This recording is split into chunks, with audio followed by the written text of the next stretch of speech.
On April 12, 2023, Activision and Infinity Ward introduced a new way to squeeze even more money from their player base with the launch of BlackCell. The concept? Simple. Lock some seasonal content behind the shinier, more exclusive version of the Battle Pass and slap a $30 price tag on it. The reception?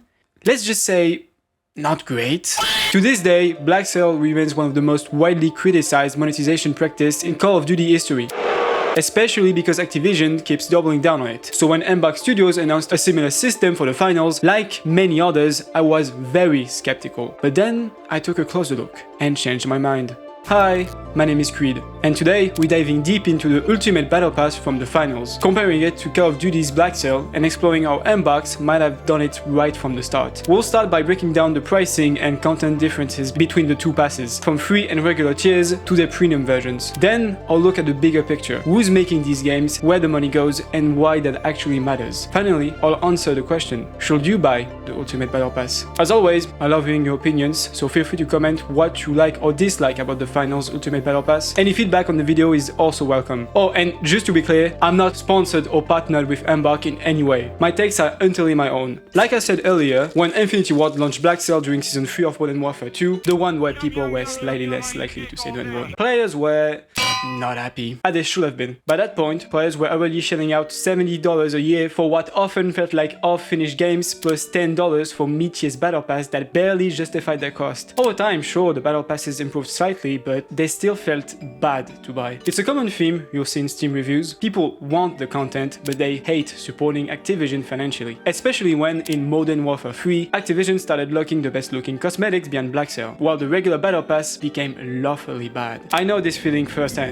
I was one of the victims. I regret every cent I gave them. Then came the announcement of Black Ops 6. Treyarch, being famous for their god-tier Cold War cosmetics, made players hope they would raise the bar for battle passes and BlackCell. And to be honest, they kind of did. The most recent BlackCell pass looks pretty sick. Not my taste, but credit where it's due. I still feel sick spending another $30 on this, but in their defense, wait, I've just been told that they stopped giving traces on every BlackCell variation of their weapons. Oh, so we're regressing again.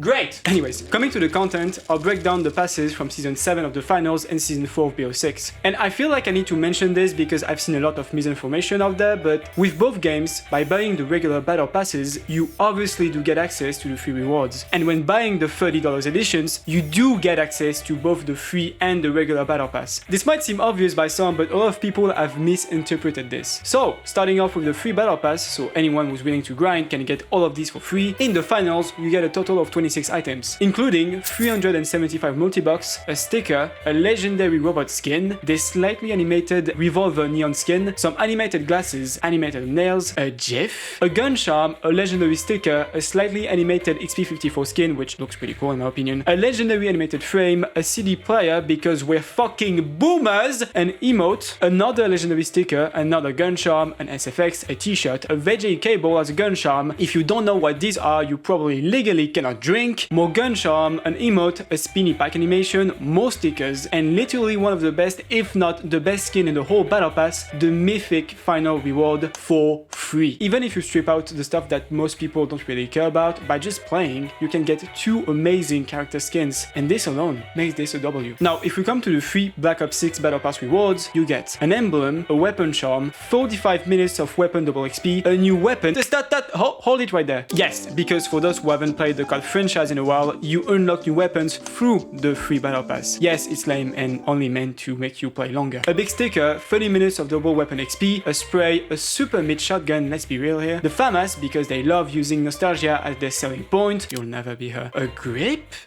I don't know, is this an attachment or something? A reticle, a loading screen, a seriously lame emote, a sticker, 30 minutes of weapon double XP, yes there are different type of double XP, another big ass sticker, a mid sniper skin, an animated calling card, and 300 code points. So yeah, pretty underwhelming. Aside from the new weapons, which arguably shouldn't be locked in a battle pass at all. Verdict, the finals wins this one, hands down. But this is where things are going to get a little bit more tight, where it's debatable which is better. I will be focusing on the stuff that matters to most people and that are comparable in between games. So no pets, no execution, whatever. In the regular, the finals battle pass, for either $9.99 or 1,100 multi-bucks, you get 106 items, including 7 remodeled weapon skins, one of them being a mythic one, so the equivalent of a master crafting card, 2 character skins, literally one of the main character of the game as a backpack. No, this is not a dishwasher, this is your boss via fans, and access to the bonus page of the battle pass, which are sponsors recolors of existing battle pass items for the most part. Oh, and also 1,575 multi-bucks. And I think we need to pause here for a minute on how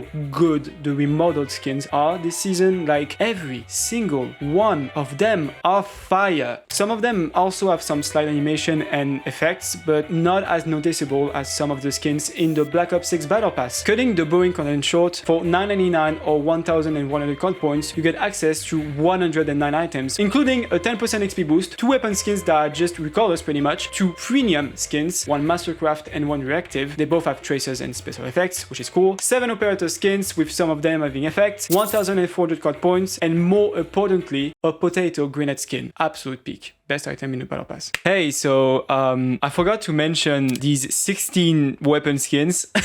Well, of varying qualities, so some of them are less or more interesting. But yeah, I think what happened, and this is not for the bit, I honestly think this is what actually happened. These skins are so uninteresting to me that I just forgot about them when making this video. I just forgot they existed. So like, yeah, I'm sorry guys. While I'm not into the prison/zombie aesthetic, some designs are objectively cool. Also, props to the reactive Submarine skin, well, very weird, being tied to a new weapon. That's a nice touch. Still, despite having more stuff, BO6 Pass often feels bloated with filler and slop. With the finals, even the lesser cosmetics feel thoughtful and unique. I'd call this round a tie. Quality versus quantity. Okay, now let's get to the real reason we're here. The $30 Battle Pass editions. Ultimate in the finals versus BlackCell in card. In the finals, for $29.99, pause. And no, you cannot buy this through multi-box. I also wish it was possible, but let's be honest, it wouldn't be profitable for Embark. So for $29.99, you get a total of 116 items, including 2,575 multi-box total, a 25% XP boost, 20 tiers skipped, 2 slight remodels of existing Battle Pass weapon skins with added effects, and 2 recolors of existing Battle Pass weapon skins with, you guessed it, added effects, and all the character skins in the ultimate variation with added animation and voice effects. What I really like here is that it doesn't gatekeep anything from the regular Battle Pass users. You're not missing out on any exclusive content, just slightly remixed version of things you already have with some added flair. In fact, I sometimes even prefer the standard Battle Pass version, unlike with Call of Duty's BlackCell, which is gatekeeping its swag harder than an Opium Archive fashion enthusiast. For $29.99, you get a total of 132 items, including 2,500 code points, a 10% boost with the already existing 10% regular Battle Pass XP boost, a 20 tier skip, a BlackCell exclusive operator skin, a BlackCell exclusive weapon skin with animation, tracers, a whole package. Honestly, I think it looks very fucking cool. 7 recolors of existing Battle Pass weapons, all animated, but only 2 of them having tracers because for some reason they stopped giving us tracers. Why are you being so fucking greedy? Jesus Christ! 7 remodels of existing operator skins with some extra effects, a BlackCell clan tag, so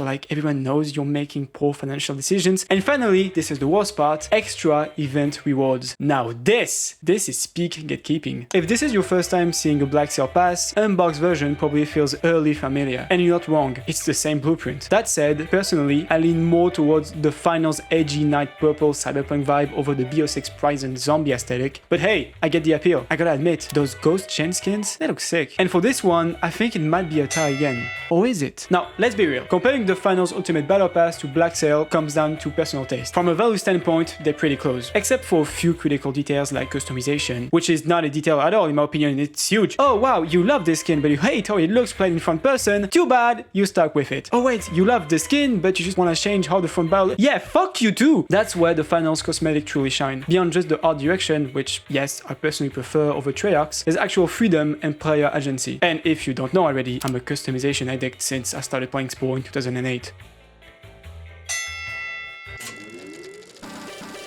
When BlackCell dropped, Modern Warfare 2 had already passed the $1 billion in revenue, despite reportedly costing Activision less than half to make. And did Activision need more money? Of course not. Maybe they could have invested some of it into human resources. I even compared Infinity Ward's first $30 battle pass to the final's first $30 pass, and I'll let you take a look at this graphic, feel free to pause, but yeah, it's laughable. Two barely animated camos and just golden version of every operator with some added tattoos, yeah, this definitely was not worth the $30. Meanwhile, Embark isn't an indie studio, sure, but it's still a sub 500-person team, backed by Nexon. Their business model leans more heavily on microtransactions. They don't have the absurd scale of Activision's 10,000 plus employees. That matters a lot. And look, I won't pretend that the devs working on COD today aren't passionate. I'm sure many are, but you rarely see their passion shine through when shareholder decisions choke out creativity and direction. Apart from the guilt of being financially irresponsible, I don't feel bad buying cosmetics every now and then on the finals. I don't feel like I'm feeding some bloated corporate pig. I don't feel ashamed like I did spending money in the shit show that Call of Duty has become. Embark isn't really indie, but it still feels like a local business, one that actually cares about its customers, its product selection, and how it presents it. And before you start saying that they're backed by Nexon, which are known for being, well, not amazing, I want you guys to take a step back and look at what Embark is doing despite that. No loot boxes, no FOMO tactics, apart from that stupid fucking wheel, just cosmetic only microtransactions. They even re-released all previous battle pass for everyone to access, something I'll go deeper into my upcoming Season 7 review, which you should totally subscribe for. Yes, I'm doing these shameless plugs now, I do not care. Buying cosmetics is, in a way, a vote to the corporates. It signals that we enjoy the game and are invested in it. And the reason we keep getting the same recycled games sprinkled with nostalgia is because we keep paying for them. We buy the passes, grab the bundles, and feed the cycle. Why would they stop? We're the winning consumers and they're making a profit. Now, I'm not going to spiral too far into the over-consumerism. First, because it's a luxury to even have the time to think about these problems. Second, because this is something that is much, much bigger than just cool gun, shoot flames, haha, funny. We're the first generation to be overstimulated and over-consuming. And I know that the word over plus complicated word equals bad. So we're cooked, chat. We're just cooked. But for smaller teams like Embark's, buying cosmetics can actually be a meaningful way to support developers doing good work, especially in a free-to-play game. Their monetization so far have been clear and fair. They consistently putting in effort every season, where most studios would have given up by now. I can't say this enough. As an ex-COD and Apex player, these devs feel like the first good girlfriend I've ever had, and I don't want to lose them.